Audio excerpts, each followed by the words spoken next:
Assalamu alaikum. I'm Ibrahim Hooper with CAIR's weekly news update. This week, CAIR's Michigan chapter filed a lawsuit against the FBI and U.S. Customs and Border Protection on behalf of Muslim travelers who say they faced invasive border questioning about their faith and religious practices. The FBI and Customs Border Protection are the target of a federal lawsuit. The Michigan chapter of the Council on American-Islamic Relations is filing the suit on behalf of American Muslims who say they've been singled out and unjustly stopped by authorities. It's none of the federal government's business about if a Muslim prays, if they don't, how many times a day do they pray, and which mosque they pray at, especially when there is no sign of any criminal intent or predication behind asking these questions. Some American Muslims say they've been searched, handcuffed, and had guns pointed at them on their way back to the U.S. Some also claim they've been held and grilled for hours about their religious beliefs and practices. Late last year, the organization made its concerns known to Homeland Security and the Department of Justice.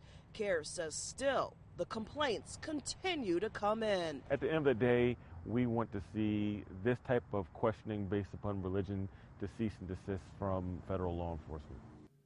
CAIR also offered support for a Michigan teacher fired for holding a fundraiser for Trayvon Martin's family. But when Superintendent Jacqueline Castle learned of this, Harris says it led to a series of meetings, suspensions, and eventually she was fired. The one question that I did ask, though, was if she could please tell me what I did wrong so I could be sure to never do it again. And it was after I asked that question twice that I was terminated. No justice, no peace. No justice, no peace. Angered that Harris lost her job for just doing her job, many community leaders held a rally at Detroit's King Solomon Baptist Church. We are going to push this until Brooke Harris gets back to work. They actually, by their actions, repress the voices of our youth. In Florida, CAIR contacted the FBI after pro-Palestinian students received death threats.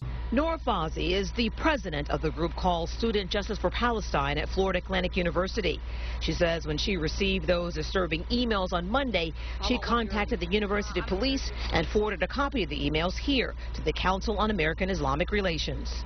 The female members of your group will begin to die one by one, choking to death on their own blood. Once we got local, national, and international coverage, I started getting these death threats.